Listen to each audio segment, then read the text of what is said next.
સુરત શહેર કોંગ્રેસમાં નવું સંગઠન જાહેર થતાની સાથે જ ભડકો થયો। માળખું જાહેર થયાના માત્ર 24 કલાકમાં જ આંતરિક વિરોધના વંટોળ વચ્ચે રાજીનામાનો દોર શરૂ થઈ ગયો છે। શહેર કોંગ્રેસના ઉપપ્રમુખ સુરેશ સુહાગિયા, મહામંત્રી દીપક પટેલ અને અશ્વિન સાવલિયા સહિત 8થી વધુ હોદ્દેદારોએ નારાજગી વ્યક્ત કરીને રાજીનામા ધરી દીધા।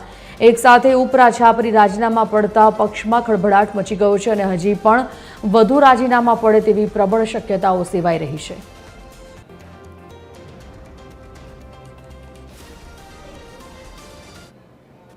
જે બુકેના ફોટા છે એ મેં જોયા ફેસબુકમાં કે જે એ ઉમેદવારે જ મેકેલા છે જેની કોંગ્રેસને દગો આપ્યો છે એની। તો કાંઈ ને કાંઈ મારું વ્યક્તિગત એવું માનવું છે કે ઉમેદવારની મારા કોંગ્રેસના કાર્યકરોને ડેમેજ કરવા માટે, પાર્ટીને ડેમેજ કરવા માટે પણ કૃત્ય હોય, કાં જો કાર્યકરો કાંઈ ને કાંઈ મળેલા હશે તો મારું શ્રેષ્ઠ નેતૃત્વ જે છે પ્રદેશ સમિતિને એમની જોડે વાતચીત કરશે, જેમના ફોટા આવ્યા છે એમની જોડે, અને એ યોગ્ય જવાબ આપીને અને એમનો જે કાંઈ હશે રસ્તો એ આગળ સમયમાં થશે।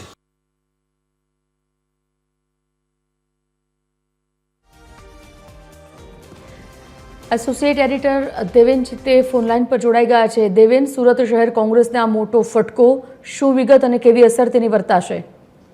જે અત્યારે સુરત શહેરનું જે પ્રકારનું સંગઠનનું માળખું છે પહેલાથી જ ખૂબ જ નબળું છે અને નવા શહેર પ્રમુખ બન્યા બાદ અત્યારે જે બોડીની જાહેરાત કરવામાં આવી છે તેને લઈને પણ કેટલાક અસંતોષ જે છે તે હોદ્દેદારોમાં દેખાઈ રહ્યા છે। ખાસ કરીને સુરતમાં જે ગણ્યા ગાંઠિયા કોંગ્રેસના જે હોદ્દેદારો સક્રિય છે તે પૈકીના એક આ સુરેશ સુહાગિયા છે, જેમને ઉપપ્રમુખ બનાવવામાં આવ્યા હતા, પરંતુ તેમણે પણ પોતાનું રાજીનામું આપી દીધું છે। સાથે સાથે મહામંત્રી પદ ઉપર જે દીપક પટેલ અને અશ્વિન સાવલિયા હતા તેમણે પણ પોતાના પદ ઉપરથી રાજીનામું આપી દીધું છે। તેને લઈને હવે ચર્ચા ખૂબ જ જોરશોરથી શહેરમાં ચાલી રહી છે। તેમના જે સુરેશ સુહાગિયા છે તેમણે જે ટેલિફોનિક વાતચીત કરી છે તેમના કહેવા મુજબ આજે જાહેરાત કરવામાં આવી છે તે પહેલા શહેર પ્રમુખ દ્વારા તેમને બોલાવવામાં આવ્યા ન હતા। આ જે સંગઠનની જાહેરાત ક્યારે કરવામાં આવશે, તેમના બોર્ડમાં તેમની સાથે કોણ કોણ કામ કરશે, એમની ટીમ આ પ્રકારની રહેશે તેવી કોઈ પણ પ્રકારની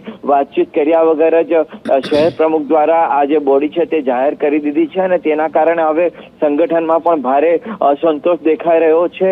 આગામી દિવસોમાં જ્યારે કોર્પોરેશનનું ઇલેક્શન આવવા જઈ રહ્યું છે ત્યારે સ્વાભાવિક કોંગ્રેસ દ્વારા અત્યારથી જ જે હોદ્દેદારો છે તેમની નિમણૂક કરવામાં આવી રહી છે, પરંતુ જે રીતે અસંતોષ અત્યારે વર્તાઈ રહ્યો છે તે જોતા આગામી દિવસોમાં સંગઠનની દ્રષ્ટિએ કોંગ્રેસને હજુ પણ મુશ્કેલીનો સામનો કરવો પડે તેવું અત્યારે સુરત શહેરની સ્થિતિ દેખાઈ રહી છે। ધન્યવાદ જાણકારી બદલ।